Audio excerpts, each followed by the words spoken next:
Hello, my name is Juliette Bezold, and I'm here today to give you some tips and tricks on how to work the Breathtaking Brioche Cowl from Red Heart Yarns. You see the sample here. It's made with 2 colors of Red Heart Unforgettable, Sugarcane, which is color A, and Cappuccino, which is color B. And you can download the pattern from redheart.com. Now, this pattern is worked in Tunisian crochet in the round spiral technique. Now, if you've never worked Tunisian crochet before, I recommend that you follow some basic videos and become familiar with the foundation row, Tunisian simple stitch, and how to cast off your work. Now, as I said, this is worked in the round.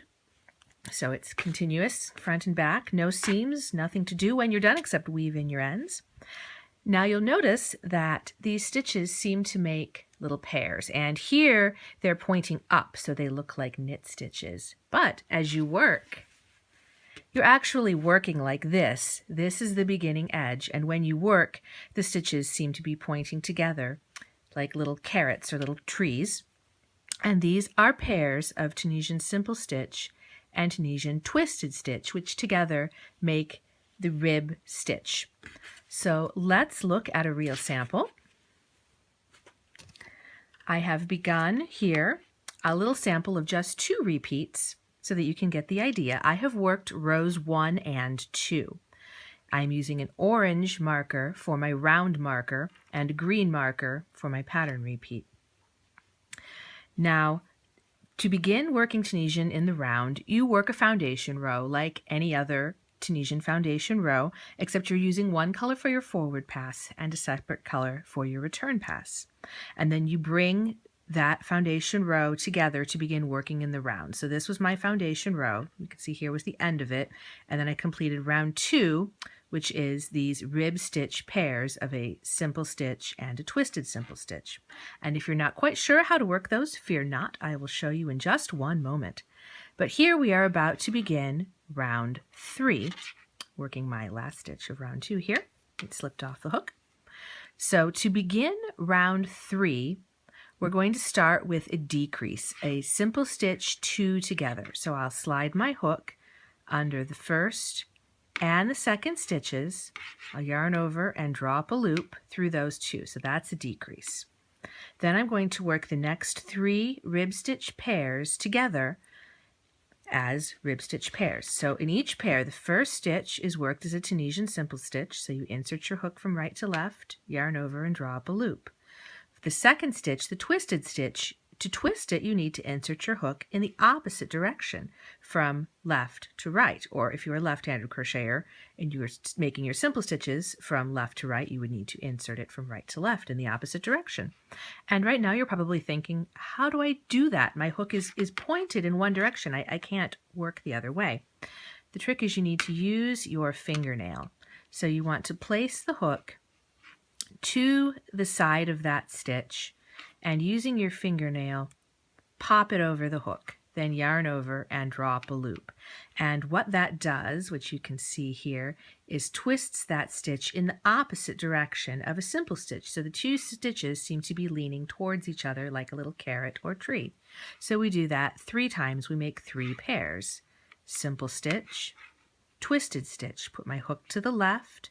Using my fingernail, I pop it up over, yarn over and draw up a loop. There's another pair, then my 3rd pair, simple stitch, twisted simple stitch. Now we're to the increase. And this is a back bump increase. The return pass chain is like any standard crochet chain. It has the 2 legs that make a little V, and on the back it has the back bump. And you can find that back bump very easily because it's always running on top of your vertical bar. So you simply insert your hook in that bump on top of the vertical bar of the return pass and draw up a loop. Then you work your last 2 pairs as you've been doing. Simple stitch, twisted stitch, simple stitch, twisted stitch. Now I'm to my green marker for my next repeat, but I can't really work anymore. I need to turn and work my return pass. And so when you're working in the round, whenever your hook is full of stitches, or you can't work anymore because of the curvature of your piece, you turn around and work off your loops. Now I'm using a double-ended hook, so if I were working on the full-size cowl, I would put on a longer cable and be able to do more stitches before I had to turn to work. However, if you only have a short straight hook, that works equally well. You're just turning back and forth more often to work the return pass. And you want to stop doing that when you have 3 or 4 loops of your forward color. Turn, slide your stitches to the other end of the hook. Now we're ready to begin the second repeat of round 3. So again, the first pair we're going to decrease. So you insert the hook under 2 at once, yarn over, draw through them both. That's a decrease. Simple stitch 2 together. Then we work 3 pairs, simple stitch, twisted stitch, simple stitch, twisted stitch, simple stitch, twisted stitch.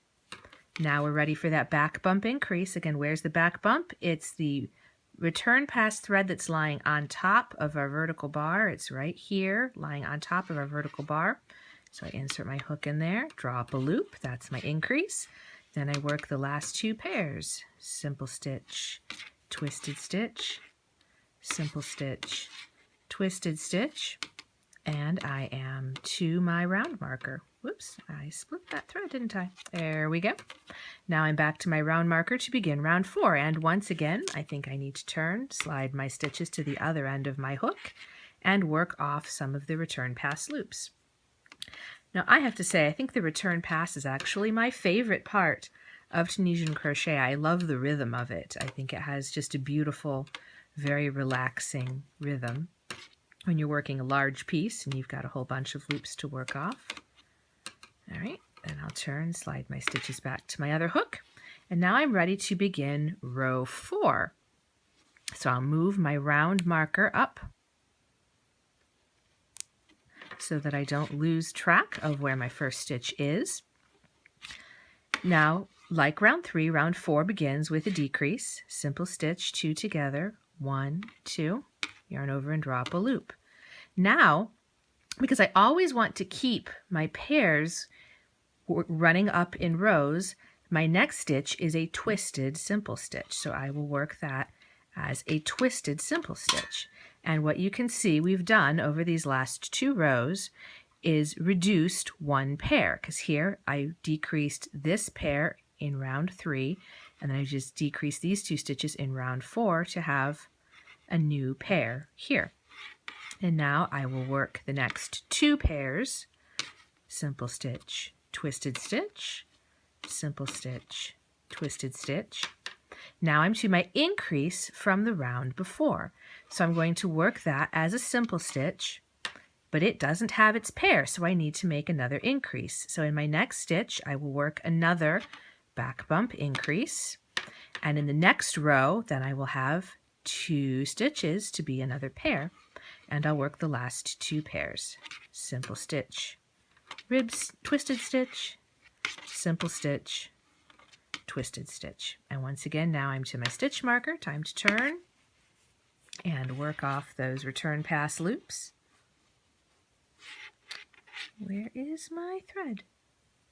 Whoops, well look at that. I caught my return pass thread when I picked up a stitch. Let's pull him out of there and get that loop back.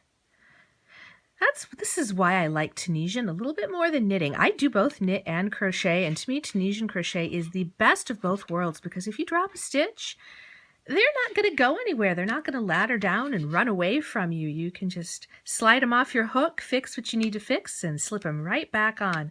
But yet you can create such beautiful, fluid, drapey fabrics like you can with knitting. So that's why I think Tunisian crochet is my favorite yarn craft of them all.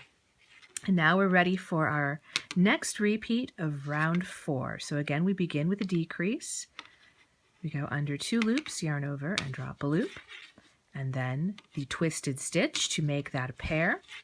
And we work 2 pairs, simple stitch, twisted stitch, simple stitch, twisted stitch. And now we're to our single stitch that was our increase from the round before. So we work him as a simple stitch. Now we need to increase again so that he has a mate to make a pair. So here's my back bump. The horizontal thread lying over my vertical bar. I insert my hook in that, yarn over and drop a loop. Now I have a pair.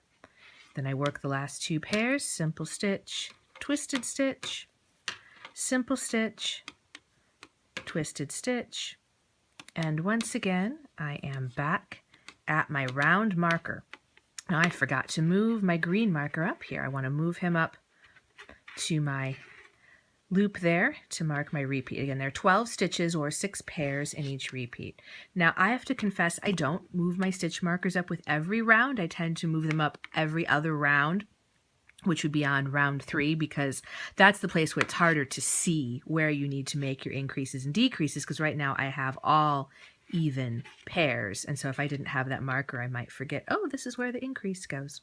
So you do want to make sure you move them up. If not every round, I would recommend moving them up every other round. But really, that's it for this pattern. You simply keep repeating rounds 3 and 4 until your cowl is as tall as you want it to be. And if you want your cowl to be wider as opposed to just neck width, if you would like a long cowl that you could wrap twice around your neck, you could simply add more repeats. As I said, it's 12 stitches or 6 pairs in each repeat. And when you feel like your cowl is tall enough, you work one final round of just the rib stitch. You want to make sure you end on a round 4 so that you have even pairs, and then work one final round of rib stitch and then bind off in the rib stitch pattern, and you are all set. I hope you found this tutorial helpful. I look forward to seeing your finished cowls on Ravelry or elsewhere, and happy crocheting!